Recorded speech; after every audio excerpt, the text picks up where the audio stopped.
Assalamualaikum, halo sobat, selamat datang di podcast Wawasan Kebangsaan bersama saya Febri Niar dan rekan saya.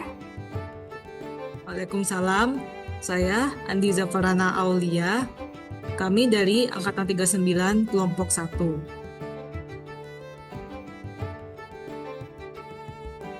Oke, kali ini kami akan bahas tentang wawasan kebangsaan, kesiapan bela negara, serta isu-isu kontemporer yang ada di Indonesia saat ini. Yuk, mari kita bahas.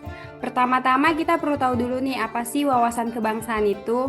Wawasan kebangsaan adalah cara pandang bangsa Indonesia dalam rangka mengelola kehidupan berbangsa dan bernegara yang dilandasi oleh jati diri bangsa dan kesadaran terhadap sistem nasional yang bersumber dari Pancasila, Undang-Undang Dasar 1945, NKRI, dan Bhinneka Tunggal Ika, yang berguna untuk memecahkan berbagai persoalan yang dihadapi bangsa dan negara demi mencapai masyarakat yang aman, adil, makmur, dan sejahtera. Selanjutnya akan dilanjutkan oleh rekan saya mengenai kesiapan bela negara serta isu-isu kontemporer. Silakan kepada Java. Baik, terima kasih Febri Yuniar telah menyampaikan tentang wawasan kebangsaan. Saya akan menjelaskan apa yang dimaksud dengan bela negara.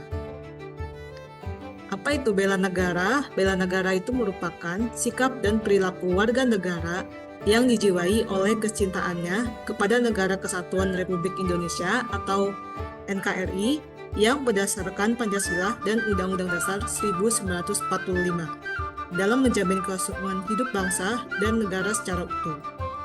Secara fisik, bela negara berarti usaha pertahanan menghadapi serangan atau agresi yang mengancam keberadaan negara, dan secara non-fisik, bela negara meliputi upaya aktif memajukan bangsa dan negara melalui pendidikan, moral, sosial, dan peningkatan kesejahteraan masyarakat. Singkatnya itu, bela negara adalah komitmen dan tindakan warga negara untuk menjaga kedaulatan, keutuhan wilayah, dan keselamatan bangsa dari ancaman baik secara fisik maupun non-fisik dengan landasan Pancasila Undang-Undang Dasar 1945.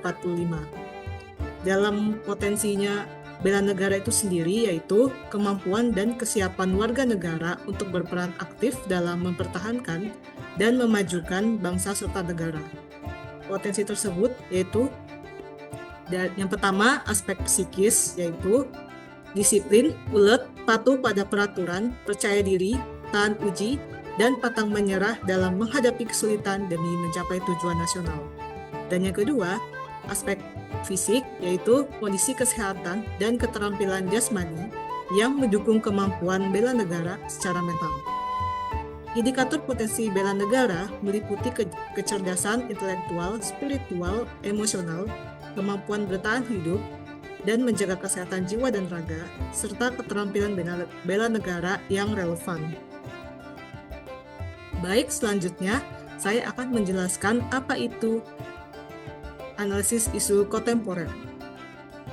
Analisis isu kontemporer merupakan proses memahami dan mengkaji masalah-masalah yang terjadi saat ini dan masih berlangsung, yang berkaitan dengan perubahan lingkungan strategis di berbagai tingkatan seperti individu, masyarakat, nasional, dan global.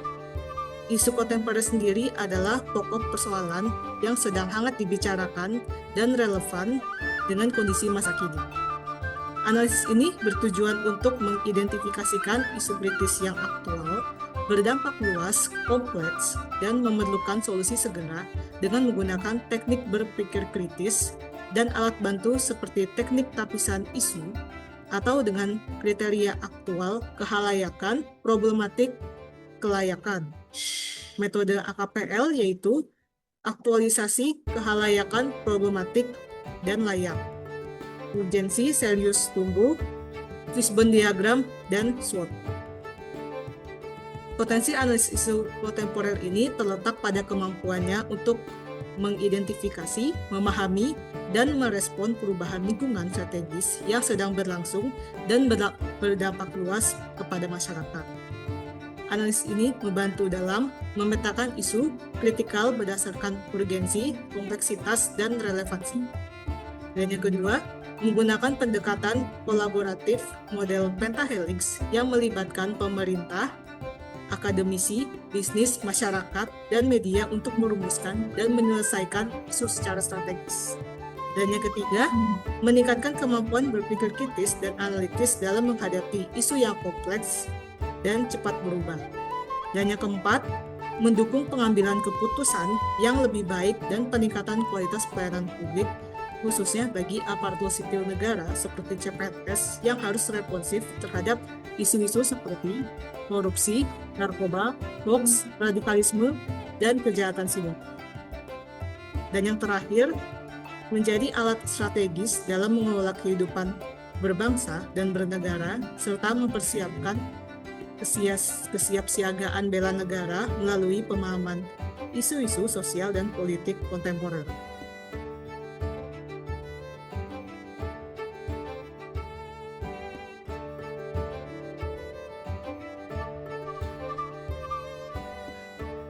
Baik, terima kasih kepada rekan saya Java yang telah memberikan penjelasan yang tentunya sangat bermanfaat bagi kita semua. Nah, dari obrolan kita hari ini, kita bisa lihat bahwa wawasan kebangsaan ini bertujuan untuk menjaga persatuan dalam keberagaman dengan dukungan simbol-simbol negara seperti bendera, bahasa, lambang negara, dan lagu kebangsaan sebagai sarana pemersatu. Sementara itu, nilai-nilai bela negara mencerminkan sikap dan tindakan warga negara yang mencintai tanah air, sadar akan pentingnya berbangsa dan bernegara, setia kepada ideologi negara yaitu Pancasila, serta rela berkorban demi bangsa dan negara. Nilai ini penting untuk memperkuat pertahanan nasional dan mewujudkan cita-cita kemerdekaan Indonesia. Terlebih, Indonesia saat ini dihadapkan pada berbagai isu kontemporer yang kompleks. Meskipun telah banyak upaya yang dilakukan oleh pemerintah dan masyarakat, permasalahan ini masih memerlukan penanganan yang serius dan berkelanjutan.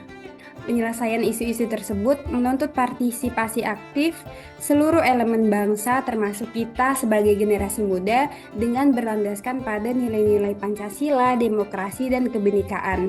Penguatan pendidikan karakter, peningkatan kesadaran hukum, serta kolaborasi antar lembaga menjadi kunci untuk mewujudkan Indonesia yang adil, makmur, dan berkelanjutan. Terima kasih sudah mendengarkan episode kali ini. Saya Febri Niar dan rekan saya Antiza Farana Aulia. Kami pamit undur diri. Jangan lupa untuk terus mencintai dan menjaga Indonesia. Sampai jumpa di episode berikutnya.